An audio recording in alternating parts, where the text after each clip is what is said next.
इस क्वेश्चन में हमसे कह रहा है कि हमारे पास एक पार्टिकल है that slides down a frictionless parabolic path A B C starting from rest at point A. तो ये पॉइंट ए है, यहां से एक पार्टिकल चलना शुरू करता है, मतलब यहाँ पे जो उसकी स्पीड है वो 0 है। Point B is at the vertex of the parabola and C is at height less than that of A. This is point C.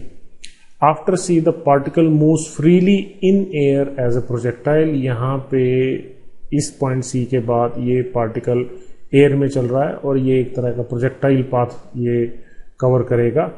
If the particle reaches highest point at P, ये point P है जो इस projectile path का highest point है, तो आपसे पूछ रहा है कि इनमें से कौन सी ऑप्शन सही है।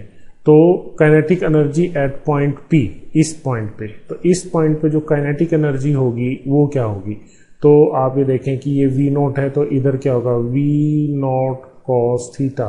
तो यहाँ पे ये कंपोनेंट मेंटेन्ड रहेगा v not cos theta, but क्योंकि ये हाईएस्ट पॉइंट आ चुका है तो ये जो वर्टिकल कंपोनेंट ऑफ वेलोसिटी है वो यहाँ पे 0 हो चुका होगा। तो यहाँ पे जो काइनेटिक एनर्जी आएगी that is half, let m is the mass of particle, v not square cos square theta, that is the kinetic energy. ठीक, और ये कह रहा है कि kinetic energy at point P is equal to kinetic energy at point B। So this is not true. कैसे true नहीं है, तो देखें कि यहाँ पे जो टोटल एनर्जी है, इस पॉइंट पे जो टोटल एनर्जी है that is purely in the form of potential energy. Kinetic energy तो 0 है क्योंकि स्पीड 0 है, तो यहाँ पे टोटल एनर्जी पोटेंशियल एनर्जी की फॉर्म में है। तो मान लें ये हाइट h है, ठीक है। तो अब आप यहाँ पे देखें कि ये सारी की सारी जो एनर्जी है, क्योंकि टोटल एनर्जी कांस्टेंट रहेगी, तो B पॉइंट पे पहुंचने पे पोटेंशियल एनर्जी सारी खत्म हो गई और सारी की सारी जो एनर्जी है वो काइनेटिक एनर्जी के फॉर्म में ट्रांसफॉर्म हो चुकी है। जबकि P पॉइंट जो है वो A पॉइंट से कम हाइट पे है, so this H dash that is less than H। तो यहाँ पे इस P पॉइंट की जो पोटेंशियल एनर्जी है वो A से कम है, ठीक है। पोटेंशियल एनर्जी जो है वो A से कम है, जो बची हुई एनर्जी है वही काइनेटिक एनर्जी है। जबकि यहाँ पे सारी की सारी पोटेंशियल एनर्जी काइनेटिक एनर्जी में कन्वर्ट हो चुकी है।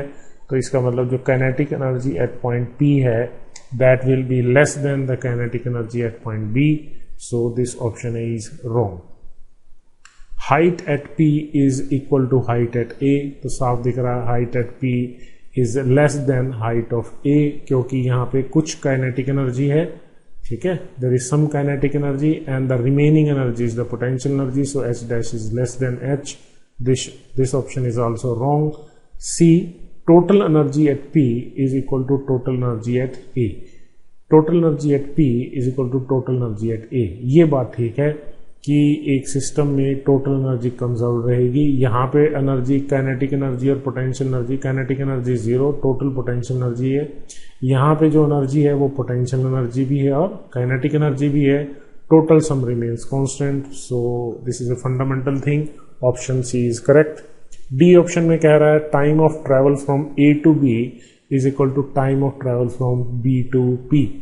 तो A से लेके B तक जो टाइम ऑफ ट्रेवल है और B से लेके P तक जो टाइम ऑफ ट्रेवल है उसको ये बता रहा है कि इक्वल है, but this is not true, क्योंकि P पॉइंट की जो हाइट है वो A पॉइंट के कंपैरिजन में आप देखें हाइट में डिफरेंस है, ठीक है। तो इसको हम गलत कर चुके हैं। तो हाइट में डिफरेंस है तो मतलब जो ये पाथ है, पाथ लेंथ अलग अलग दिखाई दे रही है आपको। This path length is different than this path length, so the times will be different. ये पाथ बड़ा है, ये पाथ छोटा है, ठीक है। तो टाइम बराबर नहीं होंगे, so this option D is also wrong. So only option correct is option C.